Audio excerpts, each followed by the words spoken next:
Hello, welcome to my channel, and our topic is about parenthood, parenting style, and responsible parenthood. Yeah. So parenthood is an historic journey that brings in a challenge and reward in one's life. At the start of a journey, every parent is expected to know the two essential things: where is his destination and how is he going to reach there? Confusion or lack of planning in this process will end up with tragic consequences. The importance of nurturing children, for example, positive parenting, cannot be overemphasized. The plants in the nursery and the children of the home and school nursery have striking similarities. The culmination of a plant is a healthy tree with flowers and fruits. Parental care here does not simply mean providing children with good food, dress, and shelter. It includes proper education and the inculcation of good behavior and attitude. Yeah, you're going to inculcate good behavior and attitude toward human beings and other creation. So when we speak of parenting is the process of raising and educating. It is a process of raising and educating a child from birth until adulthood. This is usually done in a child's family, yeah,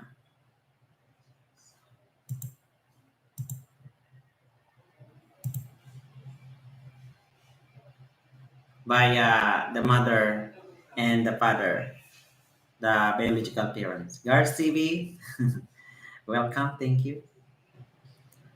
We have this, biological parents must be responsible enough now. So that's why it's not easy to raise a child now, because parenting this is usually done in a child's family by the mother and the father, the biological parents. The mother, who is the mother, is the natural or social female parents of an offspring. Then the father is the natural, or is the parent now. Is a traditionally the male parents of a child. The pillar of the family, and the mother is the ilaw ng tahanan, as we can call it in our uh, country. So there are also types of parenting. Uh, it's up to you to apply uh, this or not.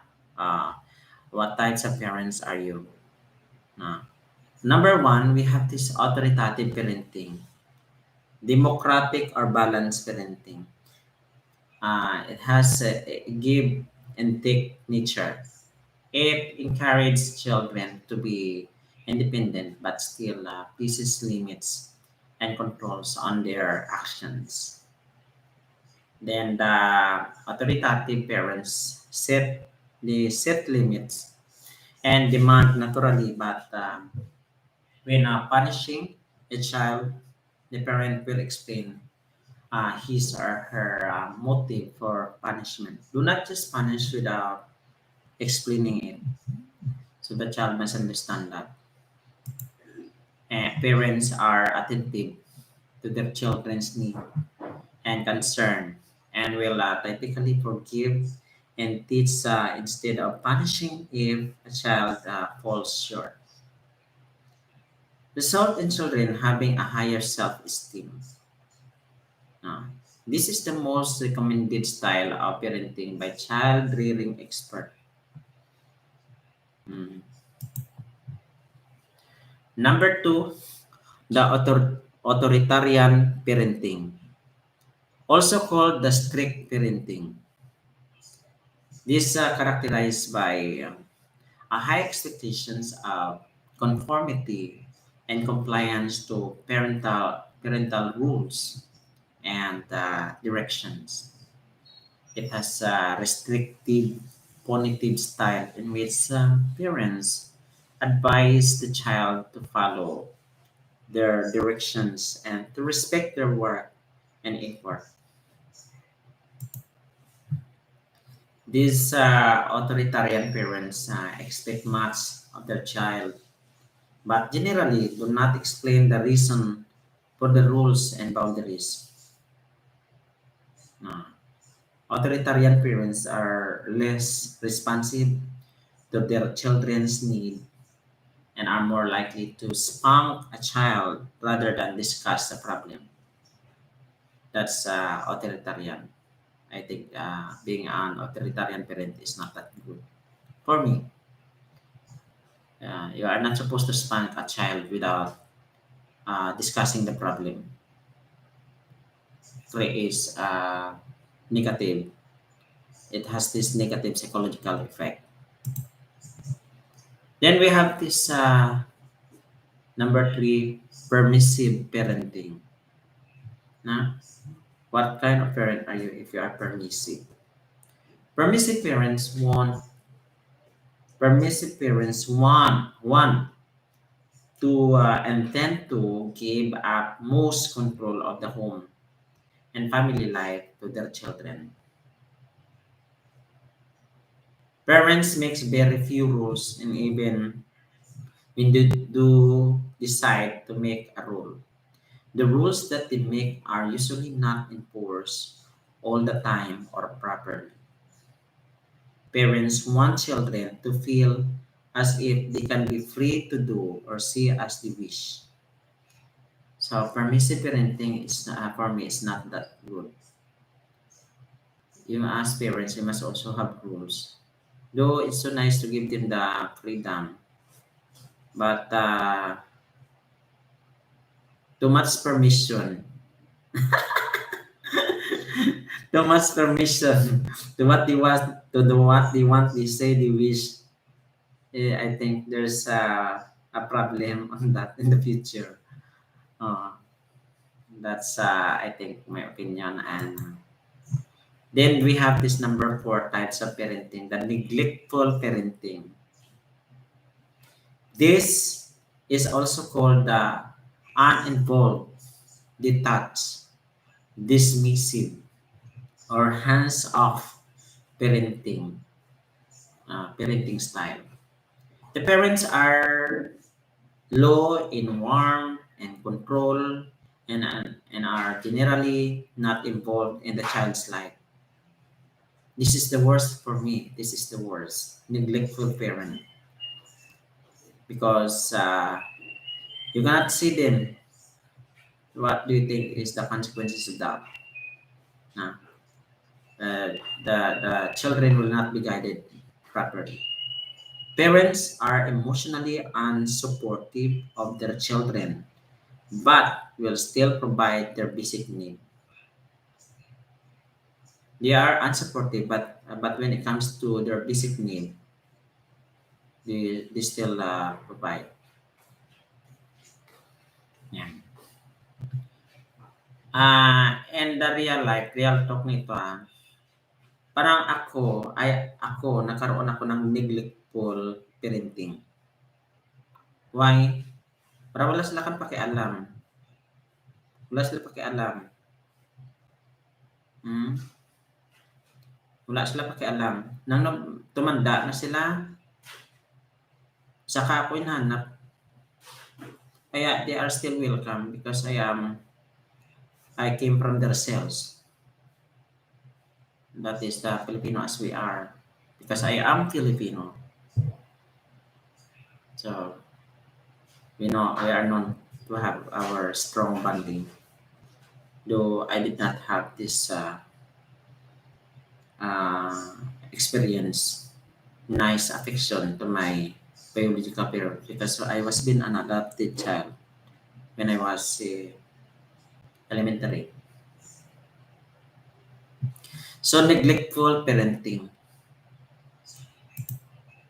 Then, um, when I speak of responsible parenthood, that refers to the ability of the couple or parents to respond to the needs and aspiration of the family and children. The size of the family should be a shared responsibility of couples or parents based on their available resources and the standard of living they wish to achieve.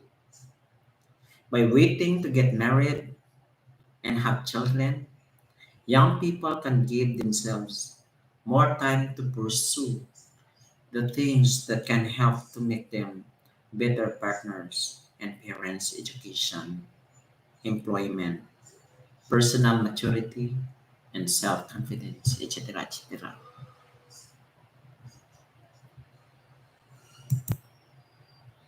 So we have these stages of responsible parenthood.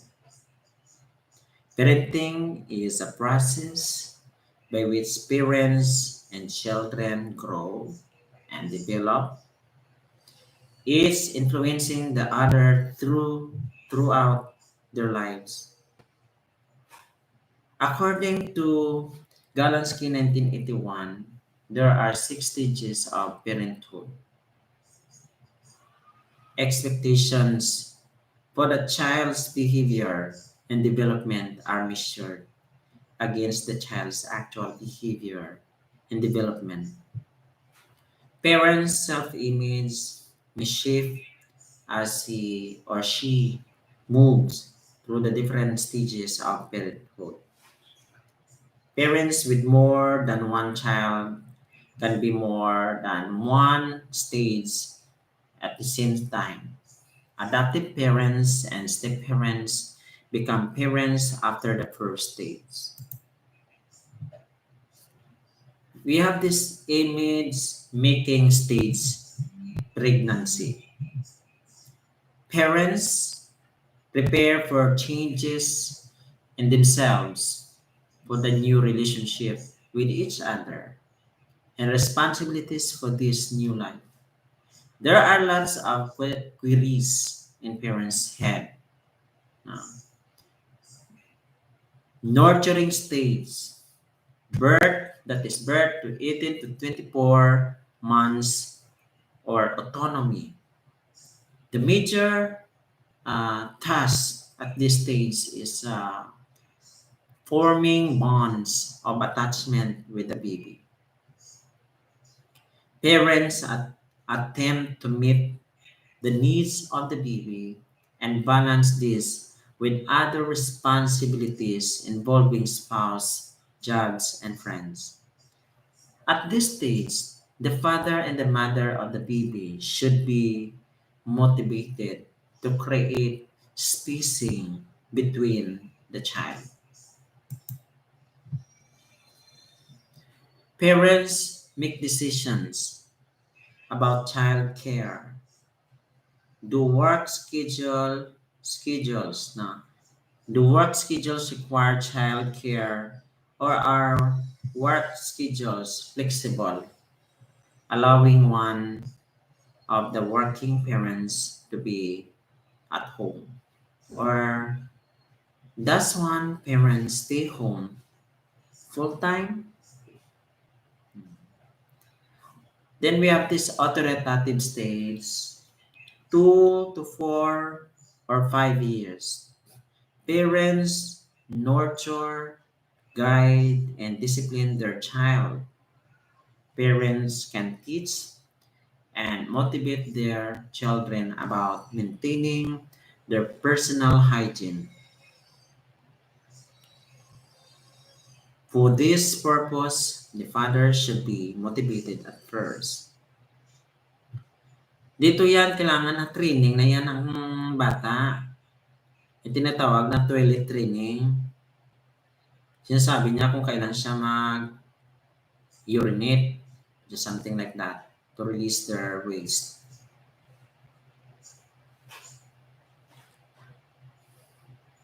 Good morning, the Mangyan's life in Austria. Thank you so much.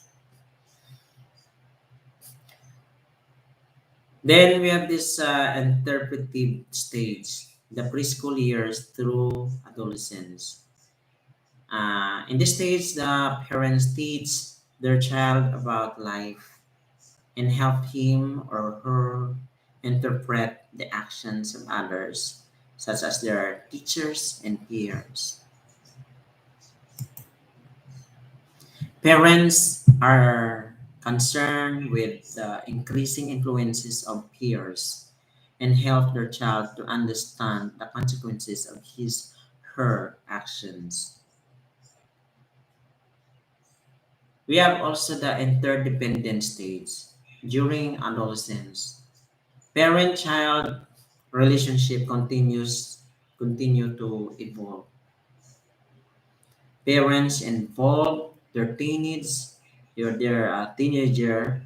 and more decisions, but the ultimate responsibility still rests with the parents. This is a stressful time for the adolescents who is searching for identity and independence from parents, and for parents struggling to give up enough control to facilitate their teenagers' move toward independence and still support and protect their child. Kasi dito yan sa adolescent stage ng mga bata, they are in the stage of what? Hormonal change wherein iba-iba yung kanilang mood. Uh, they don't have this, they are not stable emotionally. That's why they still need guidance from their parents. Sometimes there are some parents complaining about their child. They cannot discipline it well because their peer group are more stronger than the parents' influence. Kasi dapat, you must be a friend to your child. Just love them, provide all the basic needs, and you can influence them. Treat them well. You can influence them. Because if you're not going to treat them well, then they will look for somebody. They are longing for love to other people.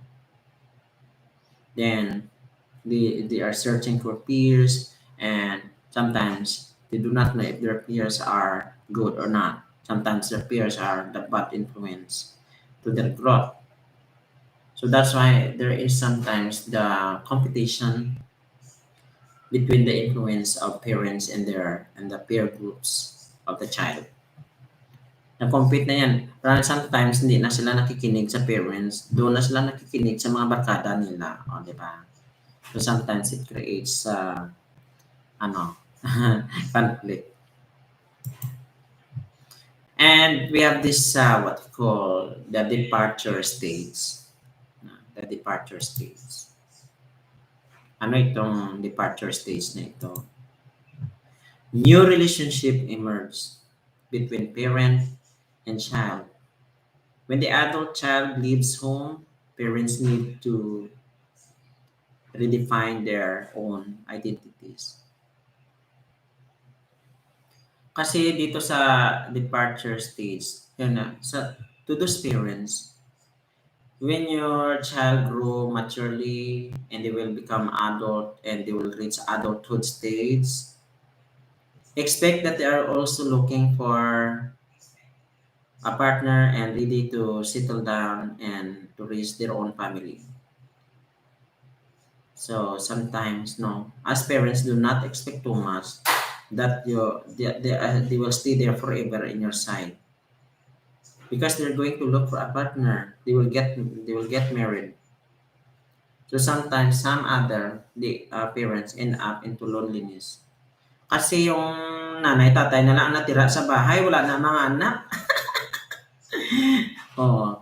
But to those children na ito lang sabihin ko, sa mga kabataan naman, nakita niyo naman yung pagmamalasakit ng mga magulang niyo, inalagaan kayo, and you grow and you will become very very successful.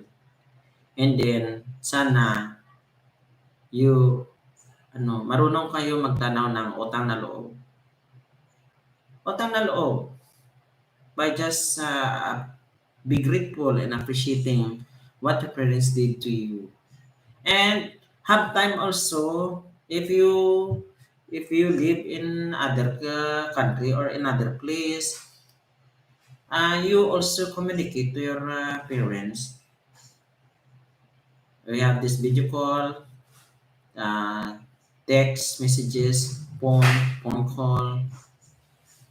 You may visit them, you visit them because your presence is also important. And by greeting them even in their birthday celebrations. So, yun, before this end, what I can say is accumulate goodness. Accumulating goodness, if you are parents, accumulate goodness to your child. Accumulating goodness is not just in 1 hour. It, it is not just in 1 month. Kailangan nandyan ka habang lumalaki yung mga bata. If not because of certain circumstances, it depends on you.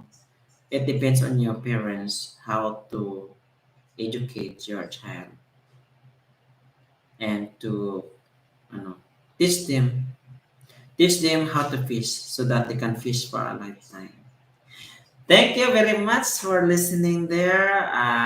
That's all for now for parenthood, parenting style, and responsible parenthood. Thank you so much, and God bless you all. Hope you learned something new. Thank you so much. Bye for now.